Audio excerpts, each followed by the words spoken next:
What is this up here? I don't know. Anyway, hey, hey, hello. It's 5 a.m. Mester Scrum Show. It's not 5 a.m. It's in the evening, and I have all the critters coming to see us because we're hanging out in the office. So we're getting ready to take a nap. Anyway, today on the 5 a.m. Mester Scrum Show, I am Greg, Mester Scrum Master, Agile Coach. What I want to talk about is we went garage flipping today in the morning. So couldn't do the show in the morning. And our yard sale flipping, whatever you want to call it, yard selling, picking. And there's a realization that this whole flipping thing, garage sale and baseball card collecting, is very much like backlog management. And when you Scrum and Agile, when you see those Jira boards and Azure and Rally and the big giant backlogs that get built. So I'm going to talk about that a little bit. How, hey, I got show some baseball cards. We went flipping and we got some baseball cards. I got a handful of Lego pieces. Here's we got like a Lego guy, a little stormtrooper guy. I just sat him so he'd sit, and I got a bunch of them, but they're 25 cents a piece.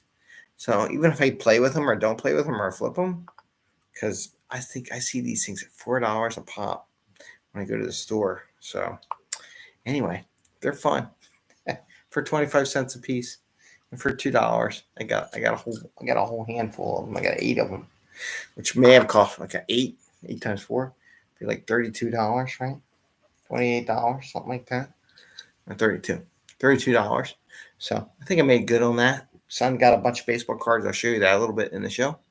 And this is the 5 a.m. Mester Scrum Show late edition. So what do we do here? We talk about Scrum and Agile in a practical, tactical way.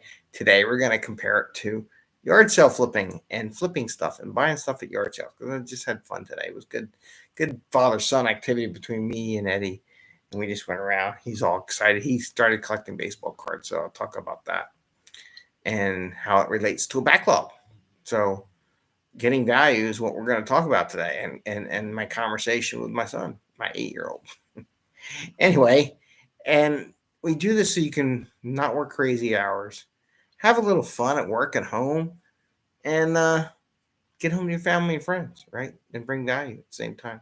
So with that said, let's talk about this. Greg, why the heck are you comparing yard sale picking or garage sale picking and flipping to backlog planning and Agile and Jira, Azure, Rally, all of them, right? So I had this conversation. So my son, right? So today he bought like 1 million baseball cards, a whole box of cards. I think it was like $15 for cards. Bought some other things. So he got like something else he bought with this, and for $20 he got this big box of cards and some other things. Of course, I'm grabbing the Legos, the Stormtroopers, right? I got a bunch of them. Made a good deal. Like a whole bunch of them. They're all crazy. They're neat looking ones. They're fun. I always want more Stormtroopers. And for 25 cents, I go with the Stormtroopers. And then he got a little yellow sports car. This was 25 cents. Let's see. He bought a hockey puck from somebody. He loves hockey. Got a little old hockey puck, right? Just because he likes to play hockey. Guys are out trying to sell their stuff. What else I got here? He got more of these guys. More of them. I think I did well. I don't think I need any more Stormtrooper Legos. He got a Mario brother. Glow in the dark thing. Be interesting how this works. It's got batteries and maybe it glows. Because he just likes Mario Brothers. He got a nice Pokemon card. This is one he's not giving his sister. He gave the rest to his sister. Let's see. Some more Lego guys. Got a whole clip. Oh, no, Bubbles. No. Bubbles loves Lego Stormtrooper helmets. I have a picture of one. There's some more. No, you can't have the Stormtrooper helmets. She steals them. She thinks these little helmets are toys, right, Bubs? You think those are toys? Yeah. Uh-huh. She will steal these things in a heartbeat. She loves them. Anyway, she's going after the bag now. She's like, give me my Lego helmets. I need my Lego helmets. I got that, and I got this whole album of baseball cards. You got right. You got all that. So this is pretty cool. It's a really nice set. I mean, it was pretty. So I was having this conversation with my son about that because we're gonna go and we're gonna figure out how to do this flipping thing on eBay and stuff like that. He wants to set up a store, but then Doug wants to set up a store. He's kind of becoming a hoarder. So it's made me think about all these product owners who have these massive backlogs of stuff that's so old or just thousands deep and they're never going to get to them. It made me realize, you know what they are? They're hoarders. These product owners that have these backlogs that are a gazillion miles deep on their system are basically hoarders. They don't know how to prioritize value. Bubbles. Here's Bubbles. Come here. What are you doing? She's like, give me a helmet. No, I'm not gonna give you a helmet. What made me think about that? So I kind of had a deal with my son. He started collecting baseball cards. I'm gonna give him my cards from when I was a kid. He's made some good deals at some garage sale lately, and he just loves getting it all together. And living in the city, we really don't have a lot of space, as you can tell. I have cats, dogs all around the office. There's not really much room. But in general, don't have it. I was watching a yard sale flipping because I had to figure out how to do this stuff, to be honest with you. I have no idea, and we're going to go figure this out. So the guy made a comment, which I really liked, and I tried to explain that to my son today. When he does his eBay flipping and yard selling stuff and sells merchandise, he limits the space from which the stuff can sit. He picks a room. If it's in the room, it can't go past the room. And if it's in the room, and if you want to make more room, it sounds like Kanban, right? If you want to make more room or buy more stuff, you have to sell the stuff that's in the room and make some revenue and pay for what you did. Very much like Kanban, right? You can't add more stuff to your column. This is interesting. You can't add more stuff to your column or your status until you remove that something out of that column to make room for the new column. You just can't keep adding it. Ooh, what's that sound? Whip? Work in progress, right? So this guy described something on his channel, and I'm like, oh my God, it's whip. It's work in progress. It's a constraint, right? So I'm like, okay, interesting. And I try to explain it to my son. Look, you're not going to have all these baseball cards and everything just scattered throughout the house, and you're not going to just collect you're not going to build walls of this stuff. You got to get rid of some stuff. You got to think about what you like. Maybe you got doubles and stuff. You got to sort through it, go through the inventory, figure out what has value, the ones you want to keep, and the ones that have value that you don't want to keep. So you can buy more of the ones you like, right? Just like Sprint, Backlog, and Jira, Azure, any one of these systems. What happens is product owners don't like to take the time to figure what's valuable because, I can pull a card out of this stuff. I mean, this card box was marked for like $17. I think we got it for like 15. But like here, who's this guy? Tom Chambers.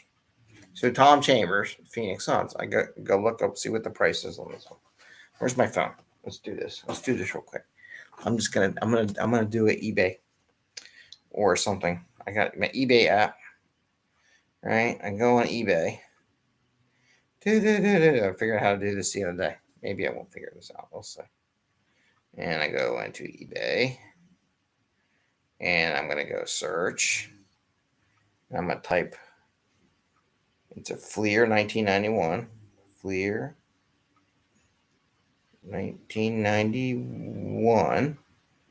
Whoops, not 1911. 1991.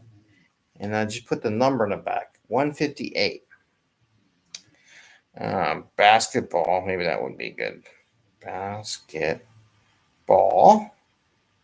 And the card number is 1958. Or 158, right? I'm going to go search. That's dollar. So if I look on it, It's like $1, right? If I go look for what's sold, there's ways it filters this stuff. And you can filter it, and I want to filter it for sold items. So, oh, there's no matches. So no one's ever sold one. So that's a big difference too, right? So no one's ever sold it, right? Well, here you go. What's that one? Fear 92 collector card, Tom Chambers. Actually, from Germany. Someone sold it for $1.16 back in September 25th. Actually, it's not bad. So apparently sold it for $1. So it's $1 card. So he bought, I don't know how many's in that box. There's gotta be a couple hundred, a few hundred. So if you got $100 piece, it's $100. There might be something in there that's worth a lot more money, maybe $5 maybe or something. That would be good. But you got to go through your backlog. You got to figure what's value, get value for it, right? And this is where we got to look at our backlogs like a eBay flipping group, right? So you got to flip stuff. So you got to get stuff of value out so you can make revenue to support your business. Maybe we should just make a game of this and turn all our backlogs into a giant flipping game, right? Where you're flipping product and you're making money. So maybe that's the thing about the value. We always talk about putting value on stories and no one ever does it. What's the value? But you know what? Maybe the flipping game is like, hey, we get it in process, we get it in production, we get value for that. It gives us more room to do more work. However, we have to watch out our backlog. And this is where I was watching another flipping thing where they had to make space in their garage, and they just put stuff out for free at some point. So that would be the same thing as either archiving or deleting stuff that's old. It's just not going to get done, right? So the idea is that you do that. Now I got Bubbles. Hey, Bubbles. At least show your face. There's Bubbles. There, Bubbles.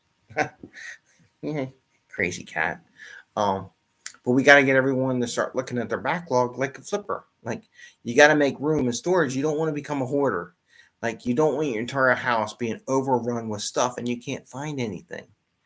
And then there was another hint that I always hint teams. So I'm comparing what we do in IT and these backlogs and Agile and Scrum to flipping, right? So the other thing on one of these episodes, the guy says, well, when you sell it, right, you put little codes so you can find it. And you put it in a bin, and then when someone buys it, you know exactly where to go in the bin to get it. So I like to teach teams to build sprint backlogs. Just little sprint backlogs, maybe 3 or 4, no more than 3 or 4, so that you can put work in there so you know where to find it. Versus one ginormous backlog, which will take you forever to figure out where your part was or your story that really has value. You have to go search for it. Why not put it in a sprint backlog? In one of these, what I call buckets, right? So that you're prepared and you can refine those stories and get them ready for going in. So that's my comparison tonight to flipping and everything like that. I mean, I did show you that little dog. I'm starting to like it. The Uncle Sam piggy bank. Actually, Eddie was playing with it the other day. I'm like, what are you doing? He's like, nothing. So he's playing with it. So this is something you got to think about. Is your team, I should put that as my title of my video, is your product owner hoarder? Actually, that's probably not a bad title. I might change the title to this video to it. Well, I can't because I wanted to do the backlog, but I can put in the intro. So when I post something, say, is your product owner a hoarder? And maybe that will go into this. You have to make room for other stuff, right? Or you have to delete it, give it away, throw it out in the trash or whatever you got to do to make room for new stuff so your backlog doesn't look like a place that's in a hoarder. And I've been in houses of hoarders and it ain't pretty. And I've seen some backlogs that ain't pretty. I'm like, oh my God, how are you ever going to get through all this stuff? You got to hire 1 million people to get through all this work that's listed in this backlog, right? Sound familiar? So with that, I'm going to say, I wish you all the best. Please give us your thumbs up if you like this show. If you want us to do more yard selling stuff, we might actually do a channel just to experiment, to have fun with it. And please ring the bell once, twice, if you like what we do. And again, having some fun at home. How does it compare to work? And maybe if the cat's not clawing me as she's knitting me in the back, if you see me nudging, because she's in there clawing me. And she's having a good time. She's like, where you been? I'm going to take my revenge on you now. So with that, I wish you all the best. Happy Scrumming. We'll see you tomorrow. I got a bunch of little topics I want to talk about over the next thing. I got to write in my book, wrote them some of my notes. There were some good topics. But happy picking. Go pick at your backlogs to find some stuff of value and bring them up and put them into a sprint bucket. I think that's a good idea. Take care. Maybe you should do some yard sale picking. It's fun. Have a good time. All right. Bye. See ya.